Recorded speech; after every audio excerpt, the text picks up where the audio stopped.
Bom dia a todos. O capítulo 5 do livro de Gênesis traz algumas revelações bem interessantes. Fala ali a genealogia de Adão até Noé, ou seja, todos os descendentes de Adão até Noé, e fala o tempo de vida de cada um deles. O texto começa dizendo que quando nasceu o terceiro filho de Adão, ele se chamava Sete. Embora se chamava Sete, ele era apenas o terceiro filho, ele era nascido depois de Caim e Abel. A Bíblia diz que quando ele nasceu, Adão tinha 130 anos de idade, mas nós não sabemos quantos anos Adão viveu antes de ele ser expulso do jardim do Éden por conta do seu pecado. Mas o texto diz que depois que ele gerou a Sete, ele gerou filhos e filhas. Então, ele e Eva devem ter gerado muita descendência. E claro que só está contando aqui a história dos três primeiros filhos, mas devem ter tido dezenas ou centenas de filhos. Imagine a vitalidade daquele casal, principalmente de Eva, a esposa. Hoje tem mulheres que ainda têm 10 filhos, vivendo uma faixa de 70 ou 80 anos de idade. E Eva, que viveu provavelmente uma vida tão extensa quanto a de Adão, afinal os registros mostram que as mulheres vivem até mais do que os homens, mas aqui só contou a idade de vida de Adão. Então Eva deve ter tido uma vida de procriação muito longa mesmo, e deve ter colocado centenas de filhos no mundo. Mas o que é interessante nessa história que eu queria observar primeiro é o triste relato da morte de Adão. Aquele que Deus fez para não morrer, para viver para sempre, nem ele, nem seus filhos, seus netos, seus bisnetos, nem tampouco nós que também somos parentes diretos de Adão, Deus nos fez para que a gente pudesse viver em perfeita harmonia com Ele, todos nós participando do fruto da árvore da vida e assim a nossa energia vital nunca acabando, continuando para sempre. Mas a realidade, e a triste realidade, é que nós perdemos acesso à árvore da vida. Foi uma consequência pela desobediência. Uma vez que Adão havia se rebelado contra Deus, o dom da vida estava perdido e poderia ser reconquistado através do plano da salvação que o próprio Deus havia planejado para poder recuperar o homem. Mas infelizmente Adão não viveu até os dias de hoje. Morreu aos 930 anos de idade. Certamente foi uma vida marcada por muita tristeza, por ver tudo se degradando, toda aquela beleza, aquela perfeição, aquela completa harmonia, e agora, em degeneração, trazia a ele a lembrança sempre de sua rebelião e de pecado. Tenho certeza que Adão deve ter se arrependido profundamente do erro que ele havia cometido, tanto ele quanto sua esposa, e para todos aqueles que viveram arrependidos e contritos, certamente o perdão foi alcançado, e estão aguardando no pó até que o Senhor possa trazer o seu povo à vida. Depois, a genealogia é contada até os dias de Noé, e o que a gente pode observar aqui, que todas as pessoas, embora vivendo de forma mortais, como mortais, eles viviam uma vida muito longa, na faixa dos 900 anos, sendo que Metusalém viveu 969 anos. Agora, o que é curioso nessa sequência de nomes que são dados, é que um deles, que foi Enoque, o sétimo depois de Adão, ele viveu 365 anos, e a Bíblia diz que ele andou com Deus. Foi um homem de perfeita comunhão com o Senhor, de grande amizade com Deus e de profundo companheirismo, de tal forma que o Senhor o tomou para si. Ele era o sétimo e ele era contemporâneo de Adão. Adão viveu com 9 gerações. Adão viveu além de Enoque, mas o filho de Enoque, que se chamava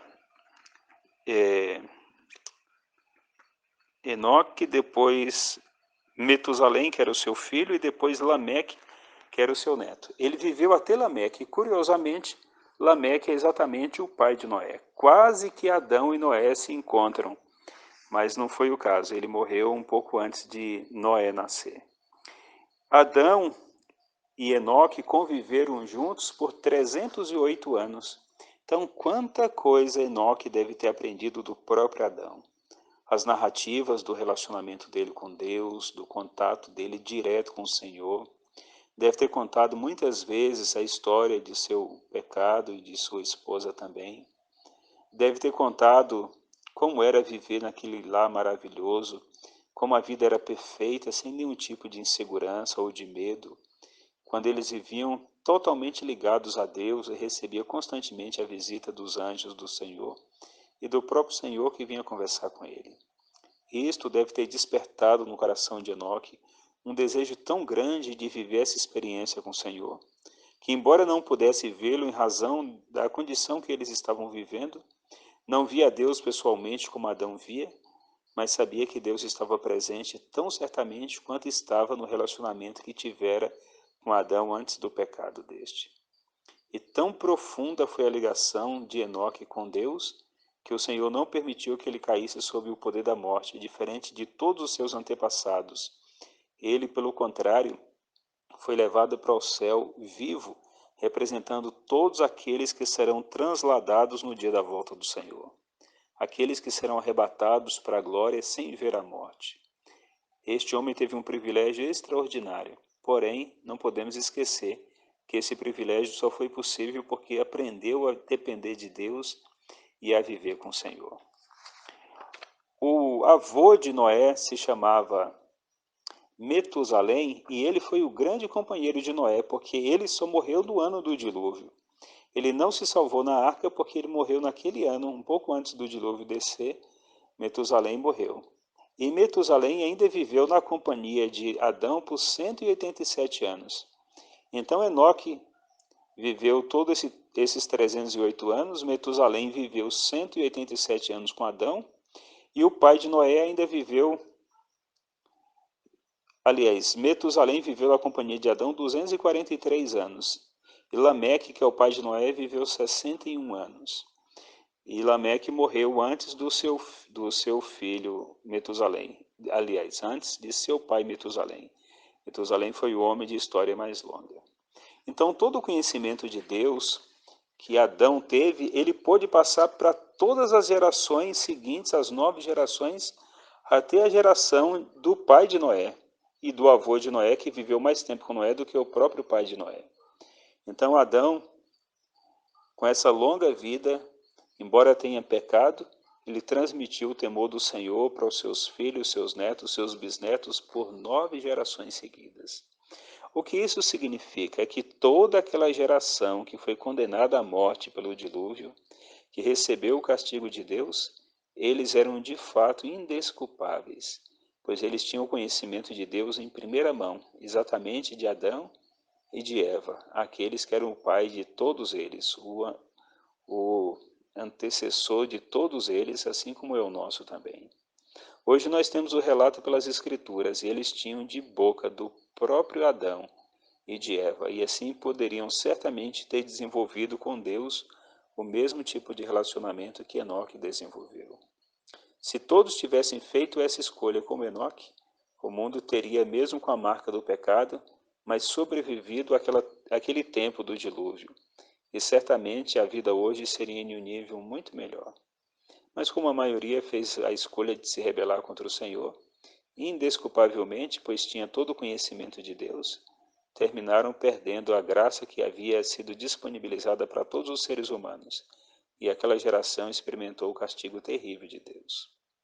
Agora nós vivemos uma época semelhante, tanto é que o próprio Senhor Jesus disse: como foi nos dias de Noé, assim será nos dias da vinda do Filho do Homem. Hoje a palavra de Deus está disponibilizada para todas as pessoas. A Bíblia é o livro mais vendido no mundo, e ele é o mais doado também. É muito comum em uma casa ter vários exemplares da Bíblia, mas na maioria das vezes estão guardados em estantes ou em gavetas, ou estão abertas em cima de uma mesa, mas pouco lida. O seu real conteúdo, que é a grande bênção do conhecimento de Deus, poucos de fato aproveitam, mas todos aqueles que é exemplo de Enoque aproveitam, esses certamente têm o privilégio de conhecer em primeira mão o relato do próprio Deus que se comunicou com os patriarcas e os profetas, com os apóstolos e pelo seu próprio Filho Jesus. E nós temos esse conhecimento à nossa disposição. Só precisamos valorizar, porque a maioria das pessoas no mundo vão receber tão certamente o castigo da destruição no lago de fogo, quanto aqueles que viveram nos dias de Noé, mas terminaram em rebelião, sendo destruídos pelo Senhor. O nosso destino pode ser como o de Enoque, ser transladado dos vivos. Ou pode ser como o de Adão, que vai levantar do pó para receber a sua herança no Senhor. Mas o importante é estarmos com o Senhor. Ou vivamos ou morramos, mas que seja sempre na companhia do Senhor como servos do Senhor.